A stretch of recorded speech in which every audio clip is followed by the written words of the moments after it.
Welcome, everyone, to another deep dive. This time, we're heading south of the border, exploring the vibrant culture of Mexico. And we've got an amazing guide for this journey, Professor Chavez's Adventures. This study guide is packed with so much more than just your typical facts and figures. Right, it's like having a personal tour guide. It really gets into the heart of what makes Mexico so special, from its history and geography to its food, music, and art. Exactly. So, whether you're planning a trip, brushing up on your Spanish, or just curious about Mexican culture, get ready to dive in. It's fascinating how the study guide emphasizes the importance of looking beyond the typical tourist spots. Oh, I totally agree. We want to go beyond the beaches and resorts. Exactly. To truly understand Mexico, you have to explore its 32 states, each with its own unique character and traditions. 32 states, wow. Okay, so maybe we won't be able to cover all of them today, but let's start with something that caught my eye. This study guide mentions a state that's a paradise for wine lovers. Ah, you must be talking about Baja California. That's the one. I have to admit, I always associate Mexican drinks with tequila and margaritas. Oh, those are definitely classics. But Baja California's wine region is something truly special. The study guide highlights how the region's microclimate, the Pacific Ocean, the desert, and volcanic soil all come together. Creating some pretty unique wines, I bet. Exactly. The wines from this region have a distinct minerality. You won't find those flavors just anywhere. Now I'm really intrigued. I'll have to add that to my list of things to try. Speaking of things to try, what about the food? Oh, the food. That's where the study guide really comes alive. I'm always up for a culinary adventure. Well, then you're in for a treat. The glossary alone is a culinary journey in itself. Of course, there are the classics. Your tacos, your burritos, your enchiladas. Right. But it also ventures into some more adventurous territory. Have you ever heard of chapulines? Chapulines. Now that's a new one. Toasted grasshoppers. And believe it or not, they're a delicacy in Oaxaca. Grasshoppers, huh? I'm not sure I'm that adventurous. Well, they've been a source of protein in the region for centuries, and they're packed with nutrients. Okay, I might be willing to try one, maybe. But speaking of unique culinary experiences, I came across something called zacahul. Have you ever heard of that? Zacahul, oh, it's amazing. It's a giant tamale. A giant tamale. Yes, from the Huasteca region. And when I say giant, I mean giant. We're talking a tamale that can stretch over 10 feet long. 10 feet? That's longer than my car. You couldn't possibly eat that all by yourself. That's the beauty of it. It's a communal dish. The whole village often gets involved in preparing it. It symbolizes unity and a deep connection to their celebrations and rituals. Wow. So it's more than just a meal, it's a cultural experience. Okay, we've got wine, we've got grasshoppers, we've got giant tamales. I'm starting to get a sense of just how diverse Mexican cuisine is. And we've only just scratched the surface. What would you say to a drowned sandwich? A drowned sandwich. Now that's an image. It's called a torta ahogada. It's a specialty from Guadalajara. Basically, it's a crusty roll filled with carnitas and then drenched in a spicy tomato sauce. Okay, now I'm officially hungry. But let's move beyond just the food, although it's definitely tempting to stay there. This study guide also talks about cultural experiences, right? Things that go beyond just the typical tourist attractions. Exactly. Experiences that really immerse you in Mexican traditions. One that stood out to me was the Feria Nacional de San Marcos. Okay, I have to admit I'm not familiar with that one. Tell me more. Well, it takes place in Aguascalientes. It's one of Mexico's oldest and largest festivals. Aguascalientes. I don't think I've heard of that state before. It's often overlooked, but this festival is massive. Think vibrant displays of mariachi music and traditional dances, bullfights, and of course, incredible food. Bullfighting, I have mixed feelings about that one. I understand it's definitely a complex issue. The study guide actually touches on the debate surrounding bullfighting in Mexico. It's important to acknowledge those different perspectives. What else does this festival have to offer? It's a huge event that draws people from all over Mexico and beyond. It's a real celebration of Mexican culture. I'd love to see that energy and excitement firsthand. Speaking of cultural immersion, the study guide also highlights the Ballet Folclórico de Mexico. Now, that's something I know a little about. Oh, it's incredible, isn't it? I've seen videos online, but I can only imagine what it's like to see them perform live. It's not just a dance performance, it's a spectacle. They showcase regional dances from across Mexico. So you get to experience the whole country through dance. Exactly. The intricate footwork, the colorful costumes, each region tells a story. It's a powerful way to experience the country's cultural tapestry. Okay, we've explored some of the cultural highlights above ground, but I'm curious about what lies beneath the surface. Does the study guide mention any of those hidden gems? Are you talking about the cenotes? Cenotes, I have to admit, I'm drawing a blank. What are those exactly? Imagine swimming in a giant natural pool in the middle of the jungle. Crystal clear water, surrounded by lush vegetation. That sounds amazing. I'm in. That's a cenote. Essentially, they're sinkholes, often connected to underground rivers. They were sacred to the ancient Mayans. Wow, I can see why. That sounds almost otherworldly. So we've got vibrant culture, breathtaking natural wonders, and delicious food. I'm already hooked. And we're just getting started. But before we move on, there's one more iconic figure we need to talk about. La Catrina. She's mentioned quite a bit in the study guide. La Katrina, the name rings a bell, but I can't quite place it. Refresh my memory. She's a skeletal figure, often dressed in very elegant attire. Ah, okay, now I remember seeing images. She's also associated with Day of the Dead, right? Exactly. Dia de los Muertos. It's a holiday that really captures the spirit of Mexico. It's a celebration of life and a remembrance of those who have passed on. Right. And La Catrina, with her fancy clothes and that playful grin, reminds us that death is not something to be feared, but rather a natural part of life's cycle. That's a beautiful way to look at it. So she's more than just a spooky skeleton. She's a symbol of life and remembrance. Okay, I'm starting to see a theme here. From the unique terroir of the wine region to the communal preparation of Zacohel and now the celebratory spirit of La Catrina, there's a deep connection to the land, the community, and the cycle of life in Mexican culture. You're picking up on something really important. The study guide emphasizes that in Mexico, things aren't always what they seem at first glance. There's always more to discover, a deeper meaning waiting to be uncovered. Well, I'm ready to keep uncovering those deeper meanings. Speaking of which, the study guide highlights a unique culinary example that I'm curious about. Pastes, what are those and what makes them so special? Pasties are savory pastries, mostly found in the state of Hidalgo. They're usually filled with things like potatoes and meat. But their origin is what's fascinating. They were introduced by Cornish miners who came to Mexico in the 19th century. Cornish miners. So we're talking about a fusion of Mexican and English culinary traditions. Precisely. They came to work in the silver mines. It's a delicious example of the cultural exchange that has shaped Mexican cuisine over the years. That's amazing. I love how a simple pastry can tell such a complex story. It's like food is a language that speaks volumes about a culture's history and influences. Exactly. And in Mexico, that language is rich and flavorful. Well, I'm definitely ready for the next course. This deep dive is already making me hungry for both knowledge and authentic Mexican food. What other surprises does this study guide have in store for us? Oh, we've only just begun to explore the richness of Mexican culture. From ancient pyramids to bustling cityscapes, from vibrant festivals to hidden cenotes, there's so much more to discover. Well, I'm all ears. Let's dive in. It's interesting, isn't it, how Professor Chavez's study guide, it doesn't just give you facts, it actually makes you think about them, analyzes them. Yeah, I noticed that there are all these essay questions throughout. It really gets you thinking about how everything connects, like how are the food, the music, the history, all intertwined. Exactly. One question that stood out to me was, how does food reflect the cultural diversity of Mexico? Oh, that's a good one. Because it's not just about listing all the different dishes, it's about understanding why certain dishes are popular in certain regions. Exactly. It's like a culinary map of Mexico. Right. You could compare like a huachile from Sinaloa, cabrito from Coahuila, cochinica pibil from Yucatan. Each one tells a story about the region's history, the available ingredients, the unique culinary traditions. Precisely. It's fascinating. And then there's another question about music and dance.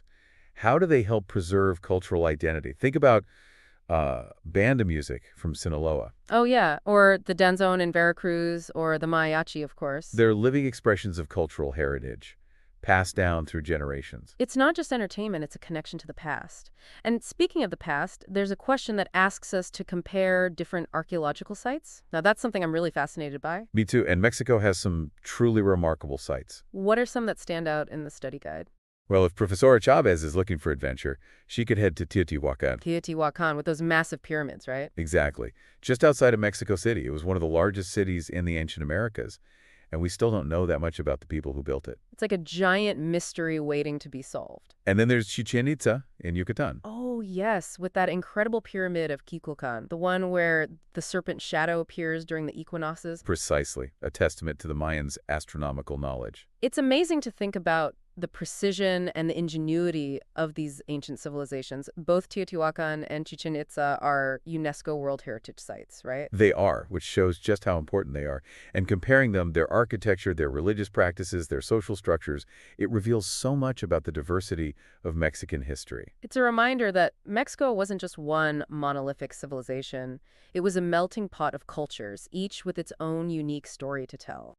Absolutely. And speaking of diversity, what about Mexico's natural wonders? We've talked about cenotes, but there's so much more to explore. Right. The study guide mentions the role of diverse landscapes in tourism. What are some other places that stand out? Well, have you heard of the Copper Canyon? The Copper Canyon. It's in Chihuahua. It's actually larger and deeper than the Grand Canyon. Wow.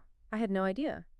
And then there are the white gypsum dunes of Cuatro Cienegas in Coahuila. They're like something out of a science fiction movie. Okay, now I have to look those up. Mexico really does have a landscape for every adventurer.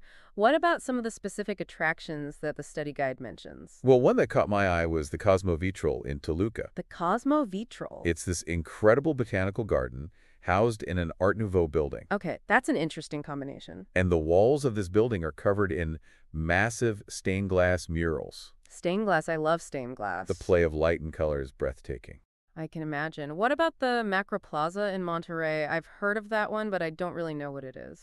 The Macro Plaza is like the heart of Monterrey. Okay. It's a huge public square surrounded by historical buildings, museums, cultural centers, a really vibrant space. So it's a great place to experience the city's energy. And the study guide also mentions something called the Molocan. I'm not familiar with that term. Oh, a mullican is a seaside promenade. A promenade. Yeah, a place to walk along the ocean, enjoy the sea breeze, watch the sunset. Many coastal Mexican cities have them. Ah, okay. I've definitely seen pictures, but I didn't know there was a specific word for it. What about those famous cliff divers, the clavadistas of La Quebrada in Acapulco? Oh, they're legendary, leaping from those towering cliffs into the water below. It's incredible. The timing, the precision, the courage. It's more than just a performance. It's an act of faith. It really is. And speaking of pushing boundaries, we have to talk about some of the more adventurous dishes mentioned in the study guide. Okay, bring on the adventure. I'm ready for it. What do we have? Well, we've already discussed chapulines, the toasted grasshoppers, but there's also Eskimos. Eskimos. Larvae. And larvae. Oh, wow. Maybe not for me. They're considered a delicacy in some regions. And then there's pejeligarco. Pelegarto, what's that? It's a type of fish, very popular in Oaxaca, but it has a prehistoric appearance. Okay. I'll stick to the tacos for now. But what about something sweet? For a sweet treat, there's eight. Chote. It's a traditional fruit candy. You can find it in different flavors like guava, quince, mango, and of course we can't forget about the beverages. Oh, yes, the drinks. Mexico has some pretty unique beverages. What are some that we should try? Well, there's tuba. Tuba? It's a refreshing drink made from palm sap. And then there's tejate. Tejate, never heard of that one. It's a pre-Hispanic beverage from Oaxaca, made from corn, cacao, and a flower called Rosita de Cacao. Wow, that sounds interesting. And then there's pulque. Pulque. Now, that's one I've heard of. It's kind of legendary. It is. It's a fermented drink made from the maguey plant. It's been around for centuries, right? It has a long history and is considered sacred in some indigenous cultures. I'd love to learn more about that. This deep dive is really making me realize that there's so much more to Mexican culture than I ever imagined. It's not just about the food or the music or the art. It's about the spirit of the people. That's a great point. The study guide even has a question about that, asking us to imagine where Profesora Chávez might go next in her adventures. Oh, that's fun. Where do you think she might head next? Well, she could explore the Huasteca Potosina region. What's special about that region? It's known for its lush landscapes and waterfalls, perfect for adventure tourism. Oh, I could totally see her rappelling down a waterfall or kayaking through a canyon. Or maybe she'll head to the Yucatan Peninsula, explore more hidden cenotes, each one a magical underwater world. I can picture her swimming through crystal clear waters, surrounded by stalactites and stalagmites, feeling the weight of history and the power of nature all around her. Or perhaps she'll attend the Guelaguetza in Oaxaca. The Guelaguetza. It's a vibrant indigenous cultural festival that takes place every July. What happens at the Guelaguetza? It's a celebration of music, dance, and tradition, where different indigenous groups from across Oaxaca come together. It's like a living tapestry of their culture. That sounds amazing. I'm adding that to my list of things to see. This deep dive has truly opened my eyes to the incredible diversity and depth of Mexico. From giant tamales to hidden cenotes, from the echoes of ancient civilizations to the vibrant rhythms of mariachi, Mexico offers a tapestry of experiences that captivate the senses and nourish the soul. But we've only scratched the surface, haven't we? We have, and that's what's so exciting about exploring a new culture. There's always more to learn, more to experience, and more to appreciate. What sparked your curiosity the most about Mexico? What would you want to explore further? Oh, there's so much. I'm feeling inspired to do some more research, maybe even start planning a trip. This deep dive has definitely sparked my wanderlust. It's like this deep dive has planted a seed, and now I'm just eager to see it grown. And that's what we hope to achieve with these deep dives, to inspire our listeners to continue the exploration on their own. Right, and we've given them a taste, but there's a whole feast out there waiting to be savored. And speaking of feasts, there are still so many fascinating topics in the study guide that we haven't even touched on. We have only just scratched the surface. Like the regional styles of Mexican art. The study guide mentions Talavera pottery. I think it's from Puebla. Ah, yes, Talavera pottery, known for those beautiful blue and white designs. It's a unique blend of Spanish and indigenous artistic traditions. A real testament to Mexico's rich cultural heritage. What about Huichol yarn paintings? Those sound really interesting. Oh, they're incredible. The Huichol people, they're an indigenous group from western Mexico, and their yarn paintings are so vibrant and intricate. They use colorful yarn pressed onto beeswax-coated boards, and they often depict their myths and rituals, their connection to nature. Wow, I can only imagine how detailed and colorful those must be.